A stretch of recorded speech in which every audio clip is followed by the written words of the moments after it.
Well, welcome to another episode of Pale Blue Nexus. I am delighted to have my buddy Charles on here. Charles, we've been working together for a while here and just gotten to know you. You're a very interesting fellow. And tell me how you would first describe yourself, and maybe then I'll start asking my questions.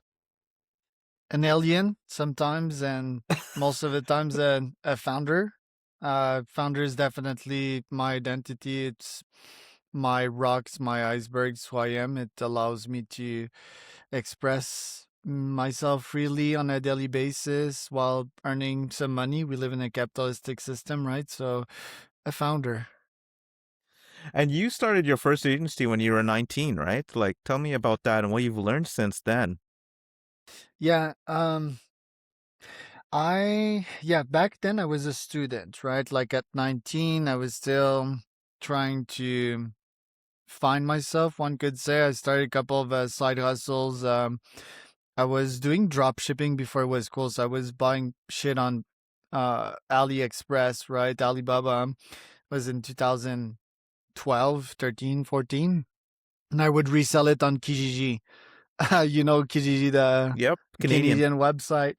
Yeah, so I would buy it online and I would sell these physically at very high margins. So that was cool. That was my first understanding that, entrepreneurship can have me earn way more money than my $10 an hour that I was paid at my two or three jobs, right? Like I was already a hustler back then.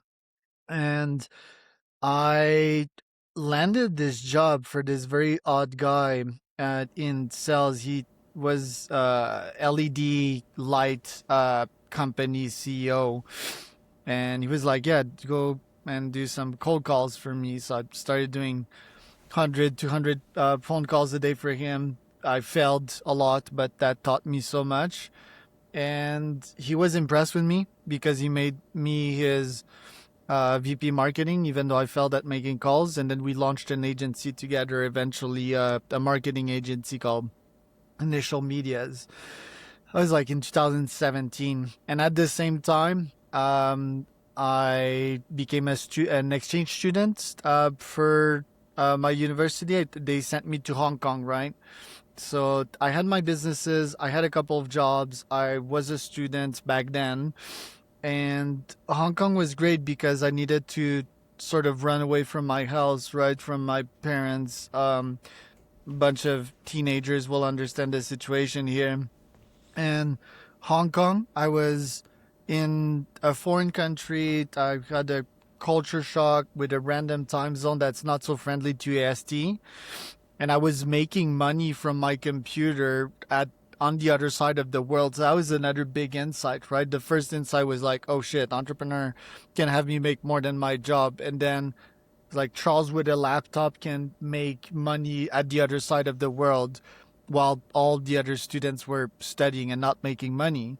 So that was a big insight, right? And that fundamentally taught me that, from a laptop I could make money, right? So could tell the rest of the story, but it's basically being a nomad for the next 5 years with my wife that I met in Mexico, making very good money from my laptop, from my agencies, and just having a blast while doing it. So that was the next sequel. That that seems like a very important sort of lesson that people nowadays have to learn. I think like with the way the economy is going.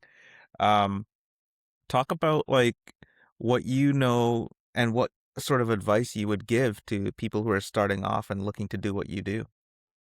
Yeah, yesterday I wrote a post about that. Like, I'll start with like a piece of advice that circulated out there that's really toxic, in my opinion, to young founders, which is that give your shit for free, right? Like, it's the Hormozy advice, like, give stuff for free, right? I think that's terrible advice. And then I'll go back to the last lesson and probably like where to start, right? But where not to start is like giving yourself for free. I think it undervalues you. It doesn't teach you the fundamentals. The fundamentals are pick an ICP, right? Pick an ideal customer persona.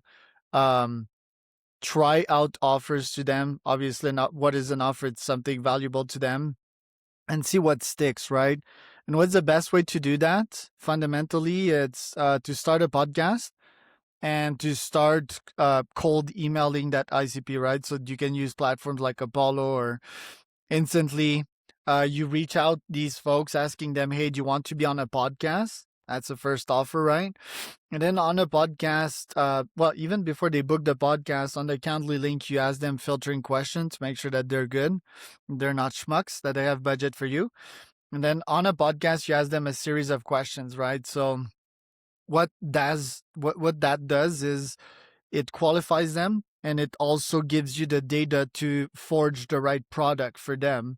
That's how I would start if I would be 17 or 18. Obviously, I'd start with a laptop, right? Like most kids nowadays, their parents buy them a laptop, and you can go work anywhere. I think that's like, oh, just do it, right? Like now is the right time. It's always been the right time. It's been the right time since 10 years ago.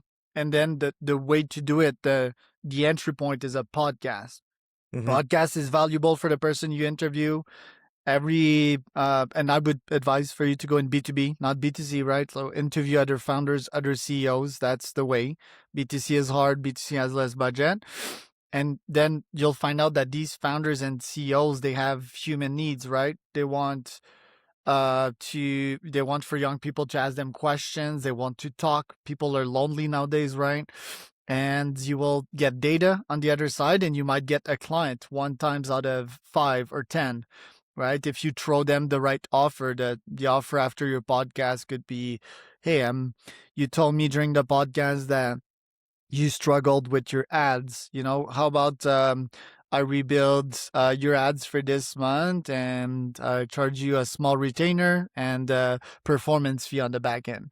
Something like that. You test out 10 of these, eventually you'll find out like what works for them. So that's how I would advise young people to start, and obviously do start a business, right? Because AI is coming. Do not Hmm. go try to fetch a job. You will get wrecked by the agentic tsunami that's coming. So do start a business in B2B and use a podcast to find out what's your product market fit.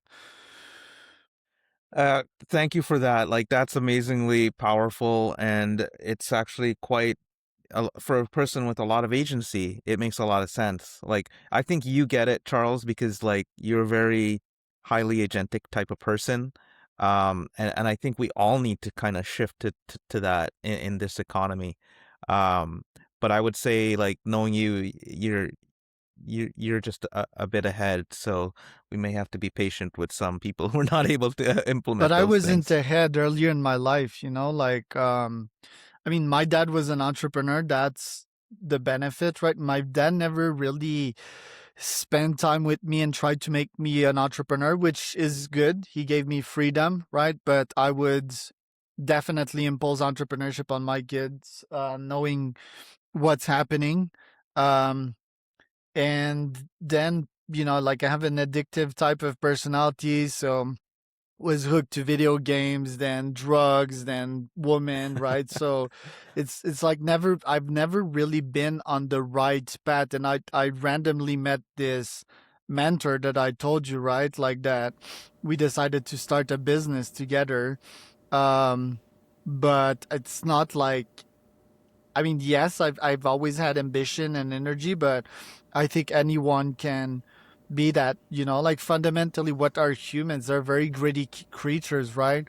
We're also very creative creatures, and we're social creatures. Once we understand that our neighbor doesn't have a job and that the wife doesn't have a job, that like a bunch of people are being replaced by AI, I think we'll move together and we'll make the only rational move we can after, of course, protesting and crying to the government, right?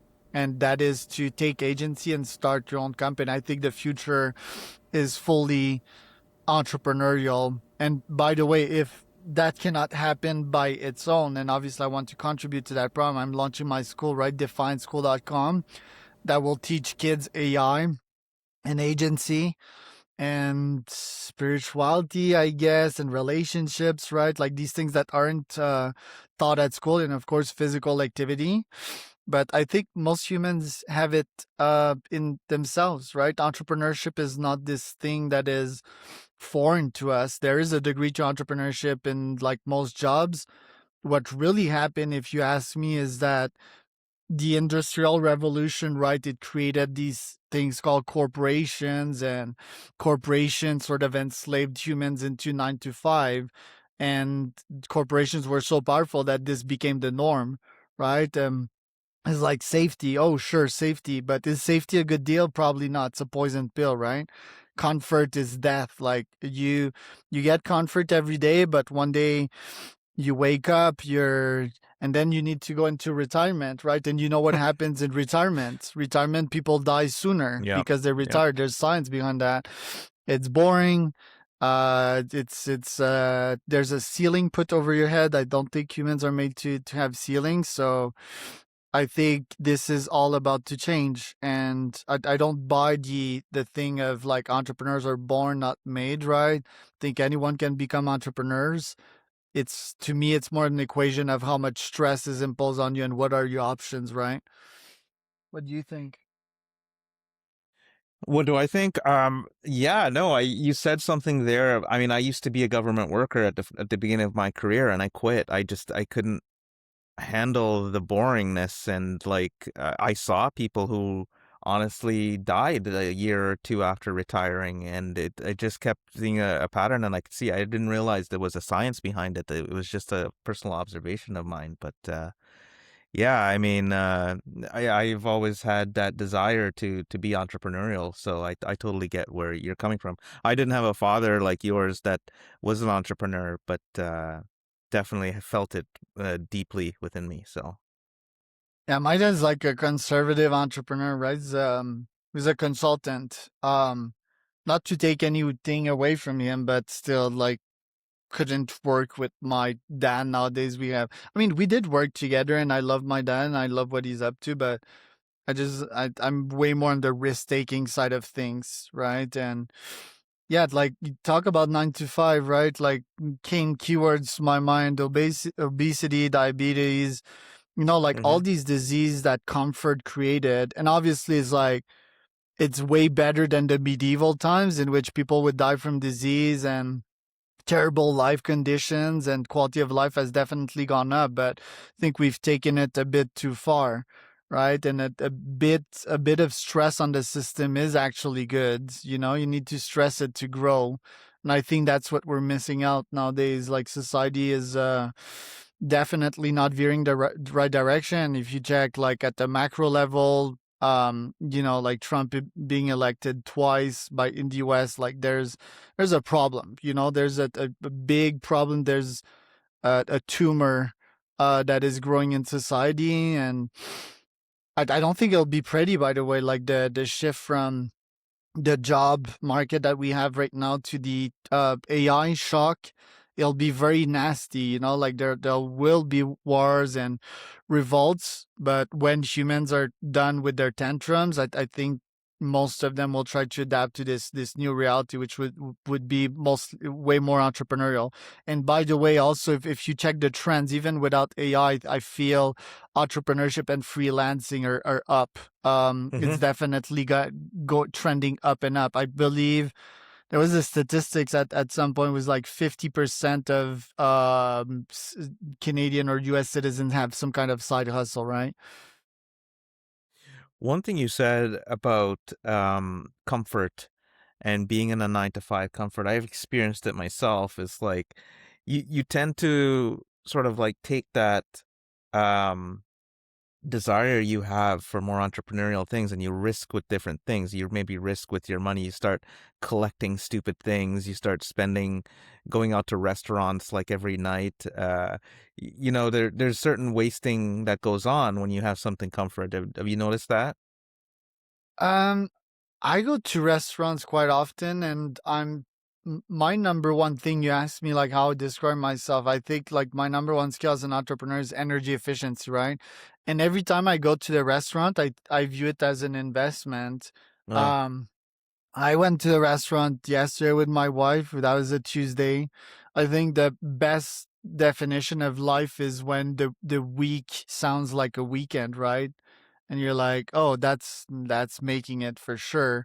And yesterday we went to the restaurant because my pregnant wife, she worked hard with the little daughter we have, and just like giving her a break, and her favorite restaurant, and just chilling for a while, even if we have the crying baby next to us during the restaurant. And also give us a sense of normalcy, right? Because having a newborn daughter is quite intense. So Maybe it wasn't we the like best going to the example. restaurants many times, and it's not comfort, it's not waste, it's I think it's just like a higher life. But there is this thing called the hedonic treadmill, right? And uh, adapting to luxury, 100%. I have that 100%. Like, I have all kinds of toys in this house, and I have Yes, that's everything I the one ever I was want. gonna And get.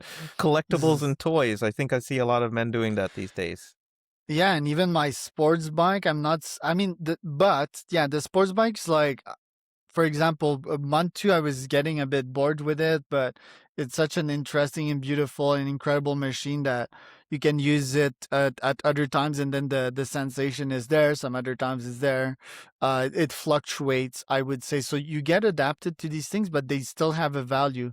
And if even this toy in specific, right, like the super bike that I have, it's great because it's like a trophy for my efforts, a physical manifestation for all that digital work that I put, right? And I think that's like forging the two worlds together. Like, I don't have a physical job in which I use my hands to build things, and it's just nice to see that bits and bytes gets converted into physical things, and that waits in my soul. It's nice to know that I have it in the driveway, right? Even if there's like some hedonic adaptation, I think it's worth it. So being rich is 100% worth it. It's great. But I could also tell you that my happiness levels weren't that different when I didn't had that kind of money, for example. So I don't know, dudes. But last thing on the topic, the bike, for example, I do think it has an ROI in business. Just owning this and getting on it, it's like it makes me a different type of individual. So there is an ROI in business to owning these things, I must say so. Yeah, Any thoughts on I that totally get what you're blurb? saying. Yeah, I mean, I was insinuating of waste in a different way than this thread went through, but it was like I did find myself when you're in a comfort zone and you're at a 9 to 5, you sometimes don't think very efficiently, and you don't bring your best to the table because I guess that's where I was going. It's like sometimes you don't make the best financial decisions, you don't make the best efficiency with your time. So it was more on that angle of things, which I think people will have to start doing as they become more entrepreneurial. Well, it's slow suffocation, being stuck in these jobs. Like, dude, even now, like with everything that I do, I feel that I'm plateauing, right? And feeling that you're plateauing is good, by the way, because it shows that you have a desire for more and you have ambition. But even nowadays, I feel I'm plateauing, right? So, good questions like what to do. And by the way, I never thought I would plateau, right? Like 5 years ago, I've always used coaches and psychotherapists, and I was like, yeah, no, I know I'm never felt that I've plateaued. I won't ever feel that I'm plateauing, but guess it comes at a phase of your business sooner or later. And when that happens, I just try to disrupt some of my habits and patterns and routines, right? Just to get myself out the zone. So the best disrupt in my case is like very hard and long physical activity. Hmm. So this weekend I'm gonna go crunch 30K. I have 125K in Canada in like a couple months down the road, so I need to start training anyways. But when like something is itching in my soul and it's like, yeah, you need to move your ass because you're not in a good situation right now. You're like in a diminishing return type of situation. I need to impose a lot on my mental and my body, right? Like when you do that, it's like a hard physical reset. This weekend I'll be at 30K. Obviously, it's 30K is not a lot, but still enough to cause change. Normally I do these things called ultra hits. I just go on my roof here. I have a gym and I just start crunching like 1,000 push-ups, right? Which is fucking crazy. And 2,000 squats, right? I even filmed them on YouTube. The thing is, when you do that, you also do like a biochemical reset, right? So I view the world like through biochemical lens. Like we have all kinds of chemicals in our body right now: dopamine, serotonin, testosterone, cortisol, right? And these things, they just like hard reset everything. It's just like fasting, right? These types of things. But fasting nowadays, I feel I wouldn't have enough energy to take care of my daughter. I'd be irritable or something. So yeah, just like hard resetting yourself with something physical if you're stuck somewhere. Talk about sleep since you're on the health angle. What do you think about sleep? And are you one of those guys that has to get 8 hours sleep? And how do you prepare for that? Or Yeah. do you not get 8 hours? Oh, I get 9. So I don't There get you 8, I go. get 9. Beautiful. So yeah, sleep's the number one drug, like Brian Johnson says. I have all the devices to track my sleep: Whoop, Aura Ring, 8 Sleep as a bed, which is great. 8 Sleep is a good investment. It's impossible not to get your 10, 15K back that you invest in an 8 Sleep, because sleep will have you perform instantly better the next day, right? So yeah, my sleep with my daughter's been like up and down, but way better than 99% of most parents. I'm still religious about my 8 to 9 hours of sleep, um while someone is taking care of my daughter, right? And she does her nights right now, so it's pretty good. um I've been guilty of like microdosing modafinil sometimes, because I felt my brain wasn't its normal self with the even like 30 minutes less or an hour less of sleep can affect my brain, right? Because my days are so intense, I need like my full 9 hour. So I've been doing that as of late. I noticed actually this week, yesterday, that yeah, I need to not microdose modafinil, even if it's like once a week. Modafinil is like the limitless drug, by the way. Um, and yeah, I feel that will start improving, because even if I've slept like 8 hours and a half, I still notice like not feeling great. But today, for example, I woke up naturally without an alarm. I think it was like 8 a.m. and I slept at like 11 p.m. or something like that. And I woke up naturally with full energy, right? Like not feeling some kind of fogginess. How's your sleep nowadays? I I admittedly don't sleep well. I need to take whatever it is that you're taking or look into whatever it is that you're looking. So I'm going to You research know what's the that. best sleep drug? That to sleep? Uh-huh. It's physical activity. It's Right. hard physical activity, especially the legs. So I if mountain you bike. I'm a big mountain biker. I just yeah, haven't but that's done it. cardio. So if you want to sleep good tonight, like do you have weights around the house, or do you have Yeah, access to gym? absolutely. I used to So do farmer carries a lot. I love farmer carries. there you go. But go with squats. Squats will are the best thing to knock your brain down when sleeping. And heavy ones, like take your heaviest weights and just start squatting and lunging very heavily. And when the next day your legs hurt, you know that this meant a good night of sleep last night. If you kill your legs, it will like put so much endorphins in your blood and brain at like 8 or 9 p.m. or 10 p.m. when you sleep. You'll go to sleep very fast, and then your quality of sleep, your REM, will be way higher. That's my doctor's medicine for good sleep. Impossible that you Yeah. don't sleep if you did like a leg day. Yeah, no, thanks for that. I'm actually going to research a couple of the things that you do and Not research, just do them. just That's your do research. them. Well, that 81 sleep thing that you were talking about, what is that? Oh, 8 sleep. 8 Yeah, sleep. 8. Yeah, 8 sleep. It's a mattress Oh. that adapts to your body temperature with AI, and it shifts your body depending on how you move at night. And it has brown noise, which is great. Brown noise, yeah, like there's white noise and brown noise. Brown noise will shut pretty much everything down, right? So my room here, blacked out curtains. We even have like wall panels, so like you can't hear anything. The brown noise is like at 71 out of 100 on 8 sleep.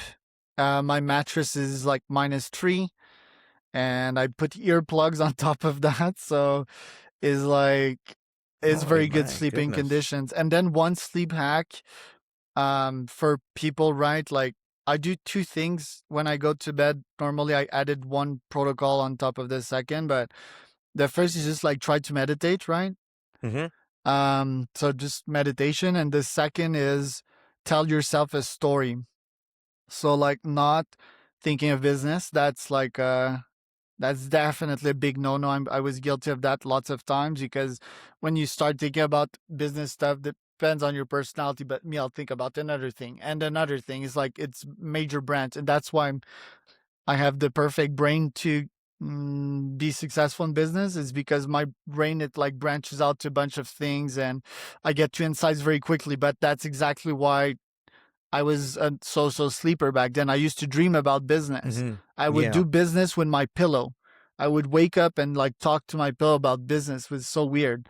Um, so I tell yourself a story, and we all have like a specific story, and me, my story, and that tells you a lot about my personality. It's always the same. It's climbing a cold mountain in the snow, right? With David Goggins, and being chased by like special agents and just like taking them out, right?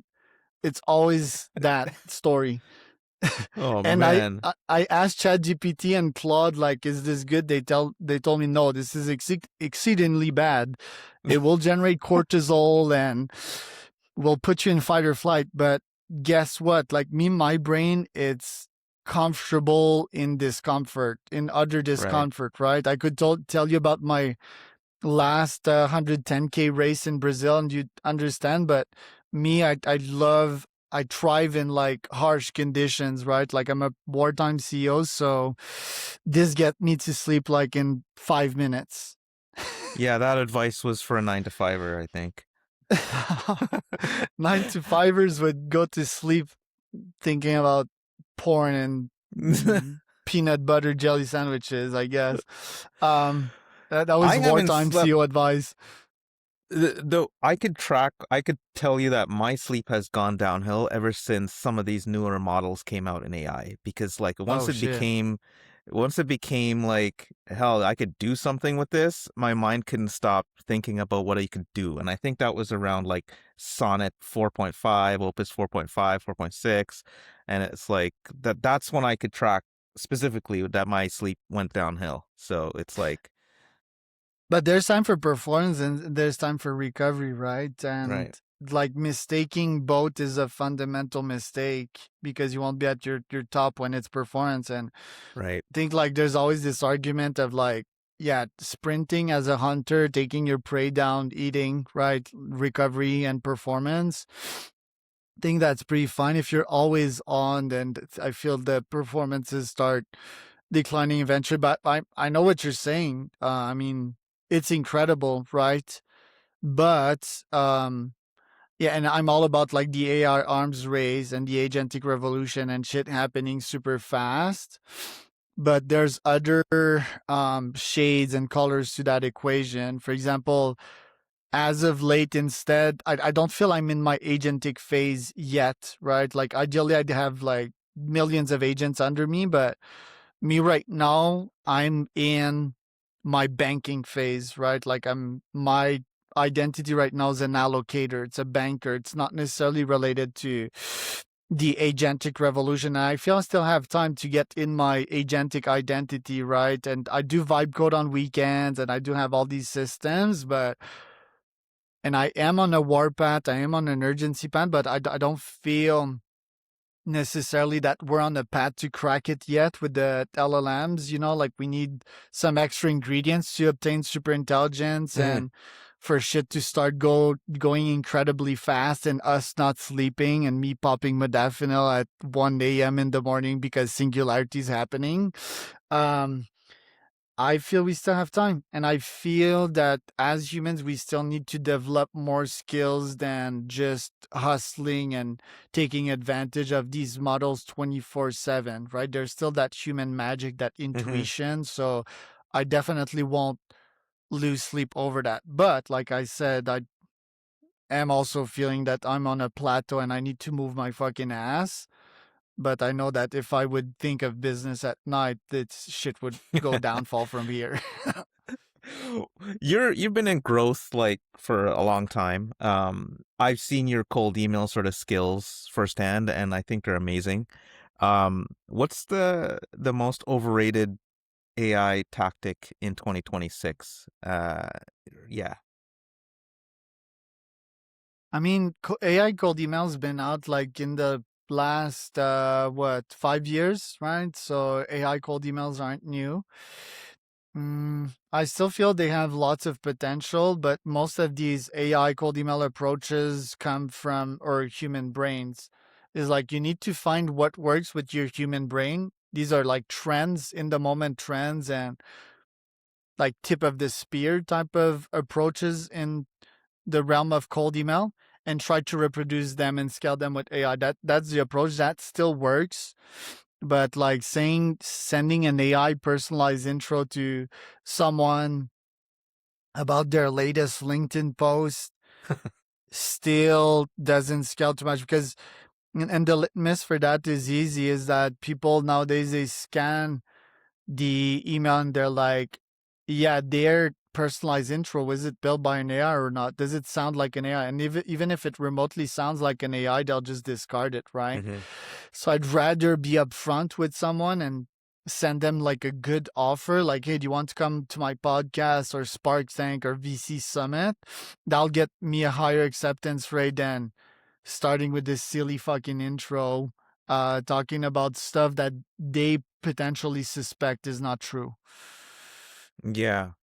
I experienced that as well too. It's like once you feel like somebody's using AI on you, even on a LinkedIn post, it's like, okay, well, I'm not reading it, right? So, um, and what people have always been saying like cold email is dead for the last year and a half, but it still works. It's really good if you format it correctly and you do it right. Yes, I mean it's dead for them, right?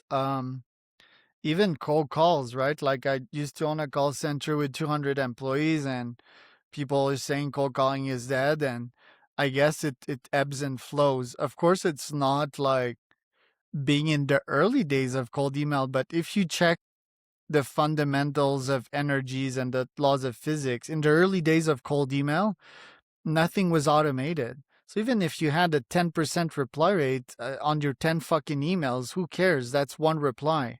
Mm-hmm. When automation came and when it was democratized to everyone, your reply rate has gone down to 2. But guess what? You're sending now 20,000 emails. That's 40 replies, right? 400 replies.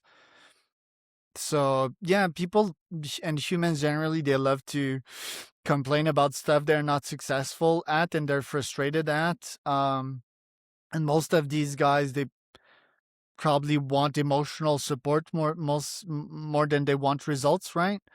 So it's like, yeah, dude, sure. Keep There's a believing business cold idea email for is you. dead while your competition is eating your lunch, you know? That's the best you can do, you know, like haters will hate. And I'm guilty of hating sometimes as well. And also a good part of that is content, right? It looks very good for you to start your LinkedIn post with cold email is dead. It's a great hook, right? Yeah.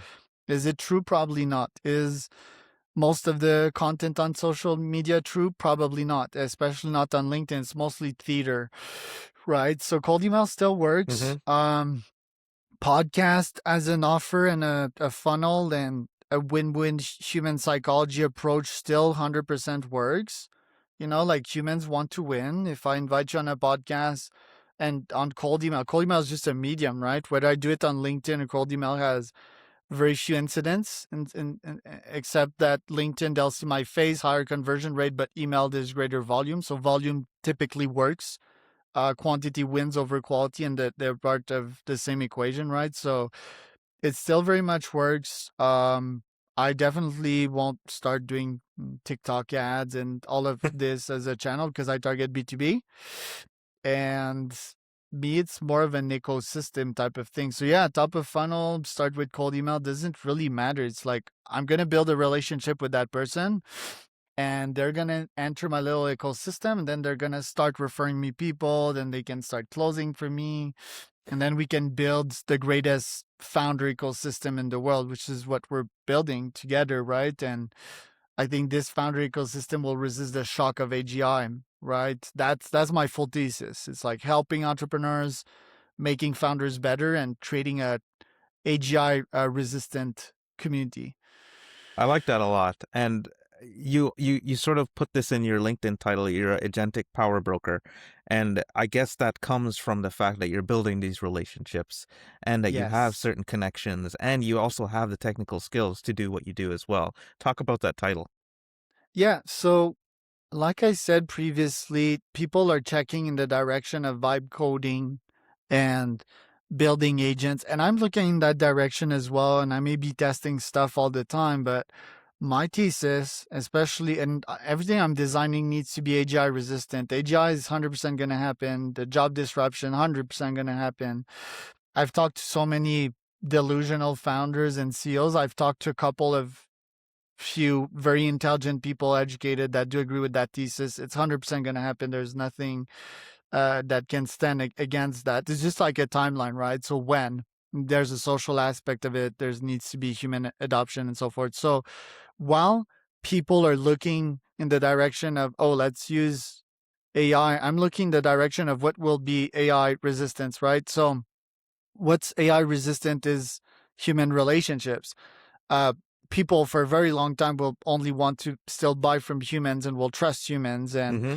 there'll be a great distrust, especially on the agentic side of things. So if you can insert yourself as a node of all the biggest power players in the world, all the biggest companies in the world, all the best founders and allocators in the world and operators, then this gives me $1 trillion moat, because I will be part of the discussion as per, oh, we want to spend $1 billion for this contract. Like, how do we make it up? Oh, Charles is like middleman. Oh, Charles will take a percentage of that because I'm trusted and I already delivered. Right now it's in GTM and fundraising, right? And I'm just a power broker. I know everyone that Yeah. matters in the space of B2B and founders and CEOs and VCs. That's my shit. And that's why I consider myself as a banker right now and a quote unquote broker. I'd rather be a banker than broker. And now locator.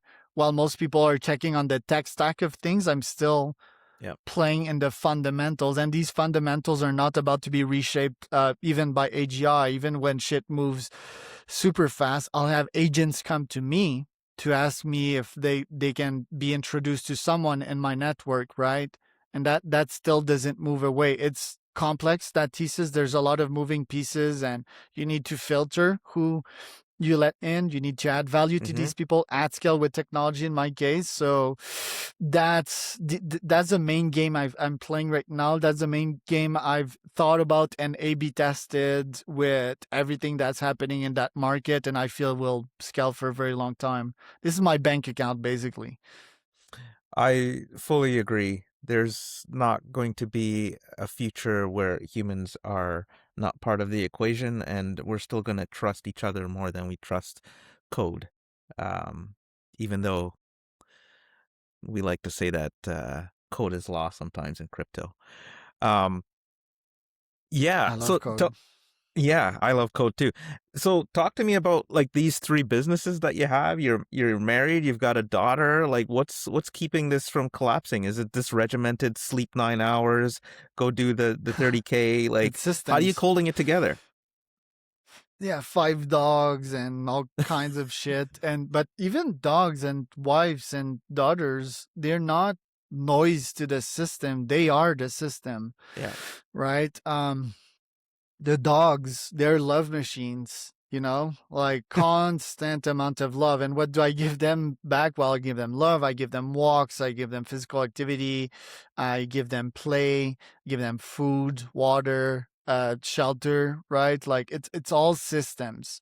The wife, she's not taking from me, of course. Like, it's challenging to build, scalable relationships, because relationships, like we talked earlier, right? In childhood, we both come from different background, different icebergs, and then both of us collide, right? And it's like, oh, what is compatible, what is not, what needs to be adapted. But it's a system in itself, and I've worked on that system for the past 10 years, and you can tell me the same. It's challenging, but it's beautiful, right? What you get.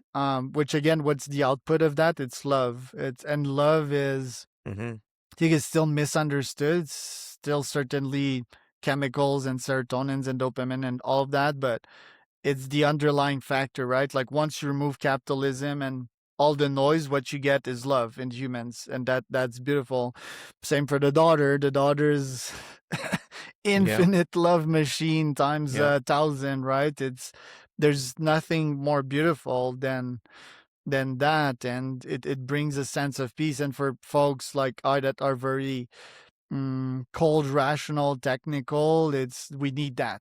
Else we just implode, right? Yeah. It's intriguing. So how do I keep it all together? Well, it's systems, right? So sleep is one, physical activity is one, dogs is one, general business philosophies, right? Like, I don't work with schmucks. I've stopped doing that. That was stressful, right? Like, back then when I started my business, I used to work with realtors, and sometimes finish the day and you have all that stress, that noise hanging up to you, because these fucking dumbasses don't know how to manage their lives and their business, and they put their Mm-hmm. stress on you.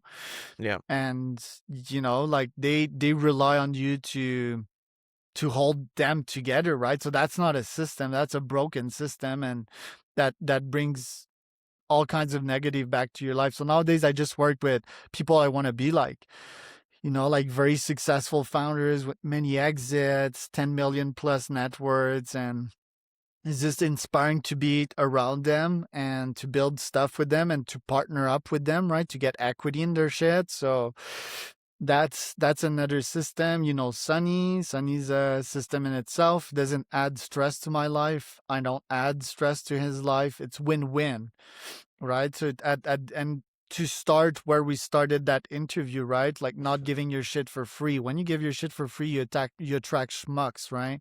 You attract takers, you attract like Mm-hmm. predators, but like the beta kind of predator, right? Low in the food chain. Don't want to be around these people. They just take and they just run away with your stuff, right? Like hyenas, fucking hyenas. So all kinds of stuff like that. But the common denominator here is just A/B testing stuff in your life, seeing what works, what doesn't.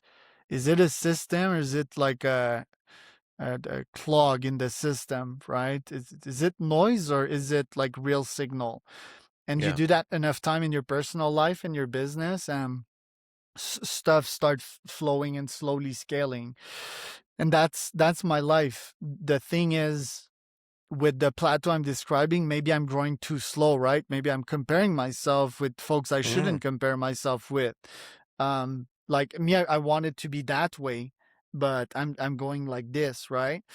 But then the question is, for example, if I would want to be Elon, right? Like, I go like this in business, but I go like that in most other life areas, Yeah. health, relationships, and all of this. I still want to win the game very big, and like, yeah, make it Elon big for sure, 10x, 100x, the 1000x, what he does, whatever that means. But I go with scale. I'm not down to risk it all on the table and rely on luck to Mm-hmm. to win, right? I want systems, I want something predictable and something that compounds.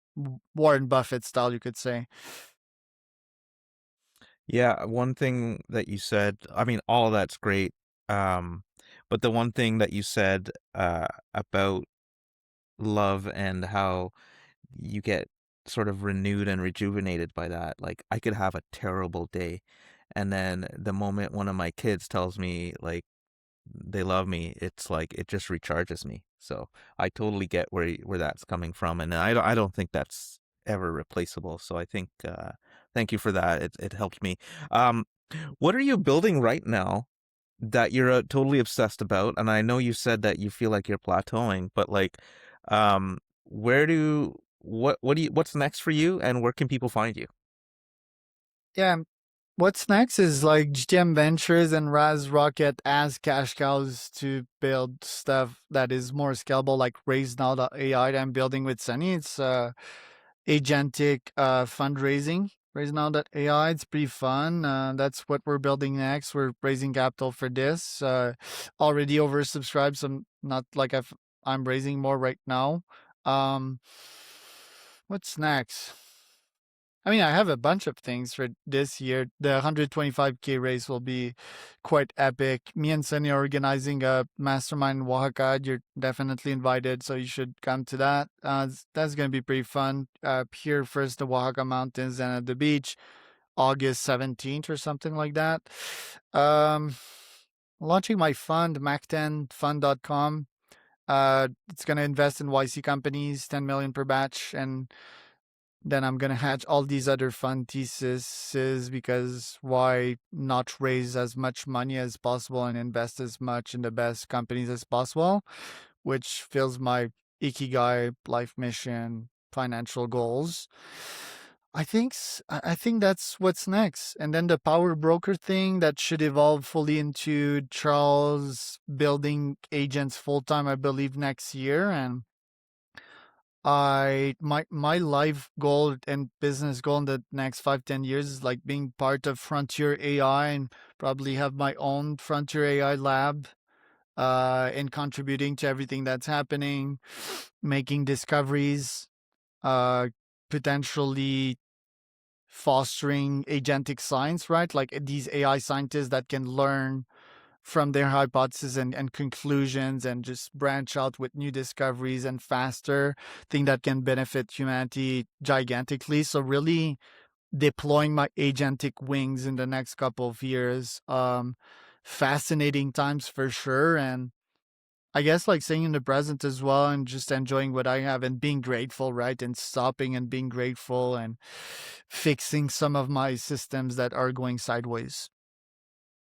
Yeah, one thing, I met with your co-founder Sunny, and he said, he's an incredibly wise guy, not in that sense, but like in the literal sense. And he says, like, there's a lot of people out there that have, um, like you said, Elon's going this way, but in other aspects he's going that way.